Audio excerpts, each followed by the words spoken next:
Hay un proyecto que se anunció que me parece bastante interesante. Quiero saber la opinión de ustedes.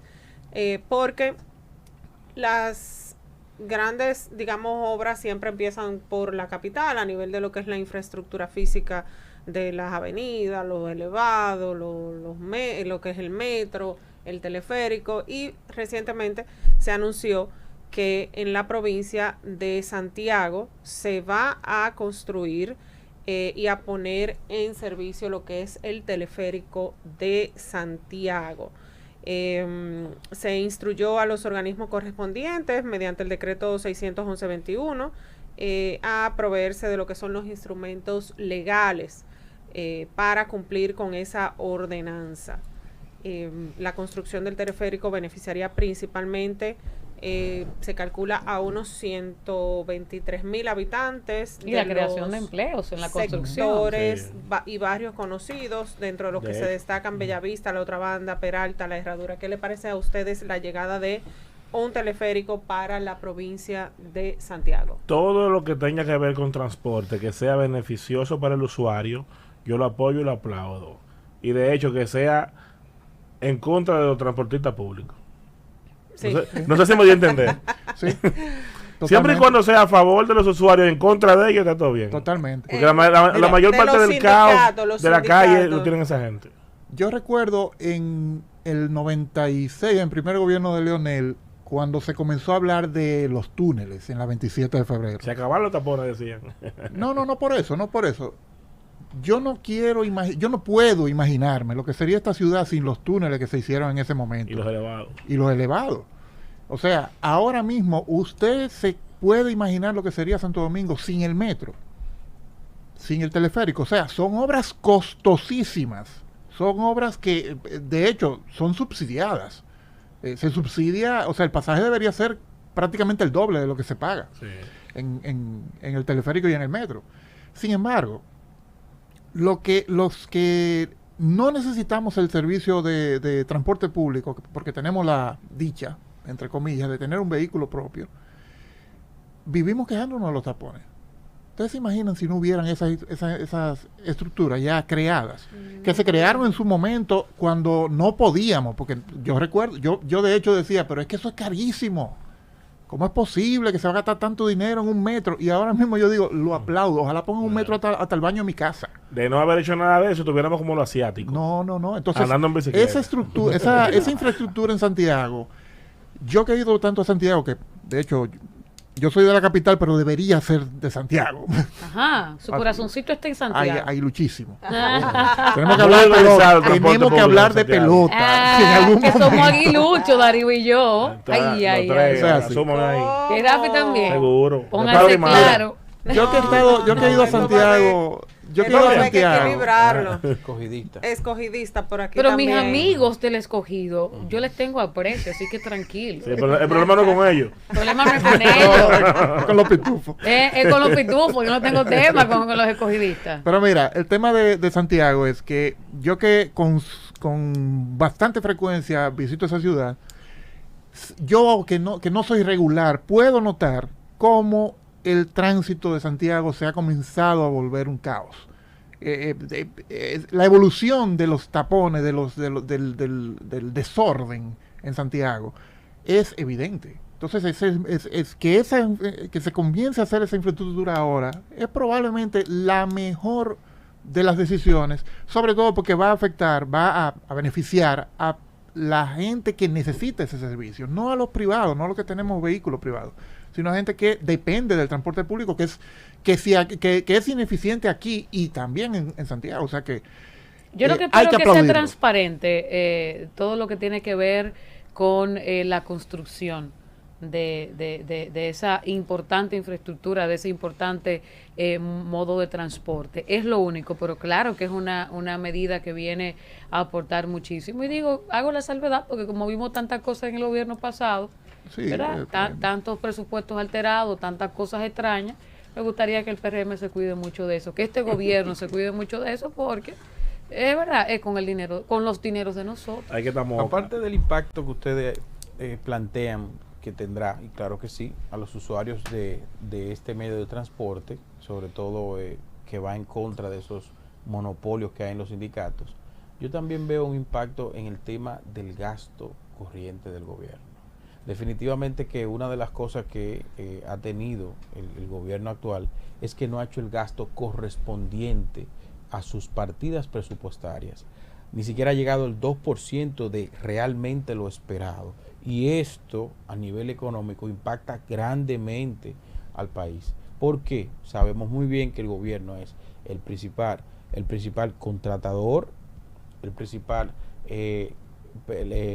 la persona que más necesita, la institución que más necesita de necesidades, de servicios, y si no cumple con lo presupuestado para el gasto corriente, evidentemente que hay una baja grandísima en los temas económicos. Esto para mí, desde esa forma, desde esa vista, lo veo como algo muy positivo, aparte de lo que contribuiría con los usuarios de este medio de transporte. Yo, bueno, concluyendo, para cerrar un poquito el tema de lo positivo que puede ser el tema del teleférico en Santiago y la construcción para aliviar y para evitar que esa provincia caiga en un caos quizás igual al que estamos sometidos aquí en la capital. Creo que independientemente de lo positivo que eso es, se debería mirar la estrategia de lo que es transporte en la República Dominicana en sentido general, en las grandes ciudades, quizás específicamente aquí en Distrito Nacional, provincia de Santo Domingo, porque cada día es más difícil, y saliéndome un poquito del tema per se de Santiago y el beneficio que este teleférico le puede traer, uno moverse en la ciudad capital. Y yo creo que definitivamente las autoridades están llamadas a, de alguna manera, realmente prestarle atención a ese tema. Pero yo no entiendo cuál es tu queja, Fara, porque dice el director de DGC que aquí no hay tapones. No, es que yo no pero puedo creer. Miren, no me toque, Darío, no me toque ese vals, Darío. Que eso sea cierto, porque claro yo que incluso sí, lo estaba buscando. Él lo dijo. Para ver si es verdad yo que ese señor dijo él lo dijo en un yo iba a mandar el video mañana a producción, pero como no lo vi en el guión, no lo mandé. Porque, y vamos a, digamos, improvisar con ese tema que no estaba en agenda.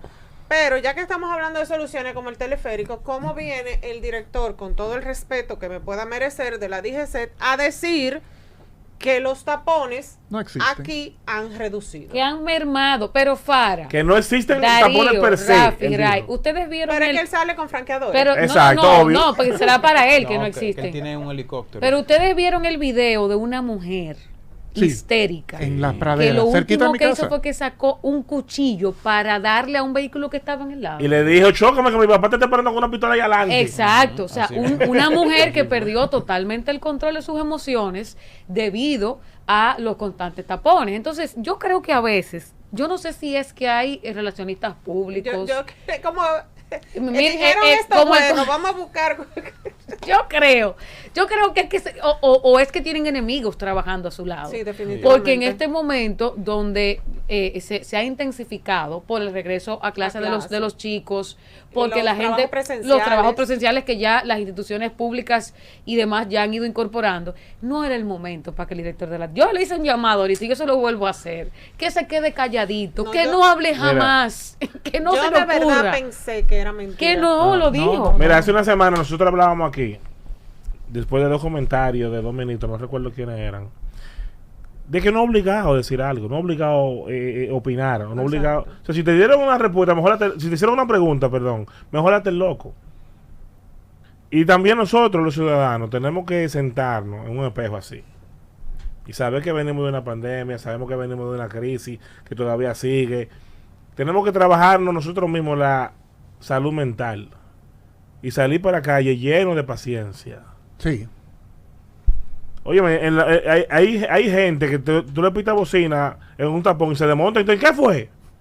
Sí. En esto ya se bajó un tipo de una guagua pública con hay- un cuchillo y le ponchó la goma a otro Sí, pana ahí. hay demasiada O sea, hay que violencia. salir de la calle preparado mentalmente porque tú fácilmente fracasas. Sí, la gente está realmente con la mecha corta y con los ánimos un poco altos, pero yo Pero creo esa que jeva para mí que también estaba poseída porque ella estaba histérica. Es que Es que mira que lo que Es pasa que es que hay- tú no puedes predecir qué puede haber en la cabeza, cómo puede manejar un ser humano, que tú no sabes por lo que está pasando. En medio de una pandemia se sigue muriendo gente. Por eso dije que Un problema debemos saber económico, trabajar sí, en la salud pero es que tú mental. puedes ver gente, y lo han dicho los expertos que la próxima pandemia es un tema mental, con la salud mental. Claro. O sea, la próxima crisis que vamos a ver en el mundo es el tema mental, porque los niños duraron prácticamente un año en casa. Uno tiene muchas limitaciones. Yo todavía sigo, señores, yo que me gusta viajar, yo no voy a viajar más.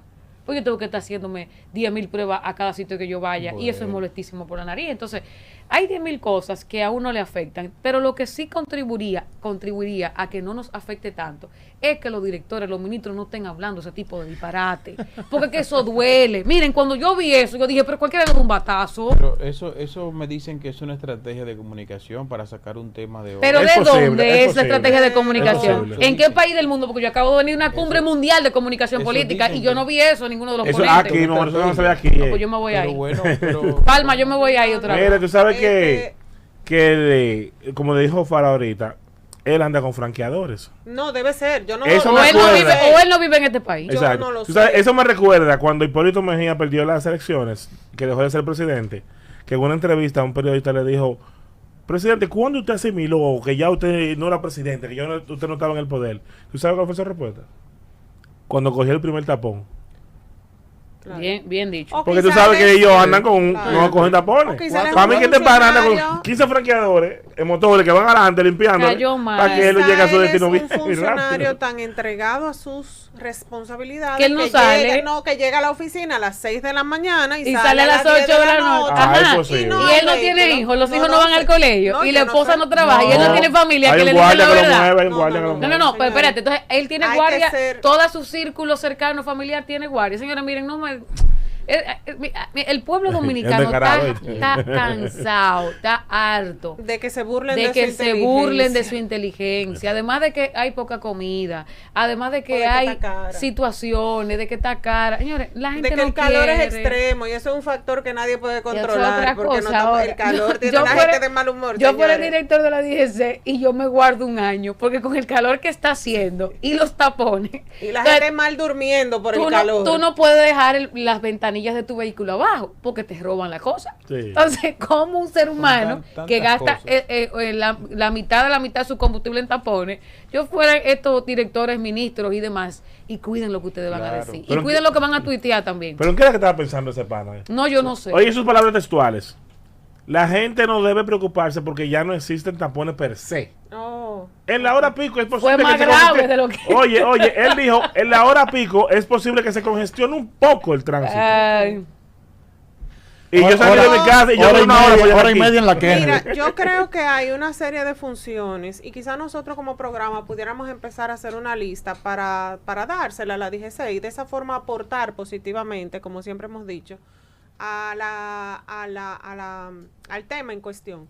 Hay tantas funciones que pudieran desarrollar los agentes de la DGC, que no es estar parado en una esquina dirigiendo el tránsito. No solo dirigiendo el tránsito, eso está bien, eso está bien. A mí me gusta lo que están así. Ellos se muestran por el pero está bien, pero a mí me gusta lo que están así, esperando a ver cuál es el último que va a cruzar y que el semáforo le va a quedar en amarillo. O sea, se le ve la cara. Yo me dedico a eso cuando yo salgo y me pongo a verlo y digo, están así, mira, esperando a ver cuál es el último que viene y que le va a tocar en amarillo el semáforo por obligación y ahí lo paran. Exacto.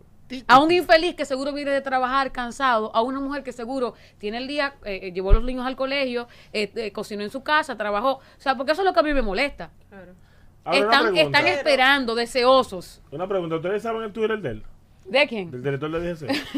Es para yo taguearle dos o tres tapones, pues yo cojo 15 tapones diarios. Él lo tiene Twitter, déjame chequear. Es para yo taguearle, para de verdad te grabar digo. Déjame chequear. Nosotros decirle a la policía, esto es percepción. Hacer esa lista de funciones. Yo no quiero ayudarle a la DGC, ¿no? Que pudieran hacer esos agentes de la DGC, que no es dirigir el tránsito, sino dejar funcionar los semáforos bien coordinados, para que esos agentes aporten realmente desde su formación y desde su conocimiento a otras cosas, que no sea provocar el caos que provocan dos AME en una intersección intentando ponerse de acuerdo sobre a qué carril le van a dar paso. ¿Sabes una cosa, Fara? Que antes de yo estaba viendo la entrevista y antes de él decir eso, yo dije, este para un charlatán. Él estaba así en la entrevista. Estaba recostado, es verdad. Así.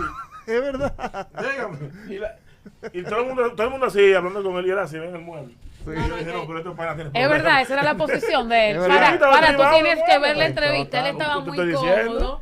Él estaba como que nosotros estábamos en Francia. En una terraza compartiendo. No, y que estamos en Francia, que aquí todo es súper organizado y aquí no hay tapones. Y yo me reí muchísimo porque Chilling. al ver su lenguaje corporal, él no se inmutó. Él dijo esa mentira y él no se inmutó. No. Porque él sabe que es una Yo te estoy mentira. diciendo, él fue No, preparado. pero mira, él la dijo tan convencido que yo tengo que pensar que él se la cree, porque Ah, es ¿dónde que no hay se la- forma de tú decir eso no te preocupes. y no envenenarte. Es más, mira, yo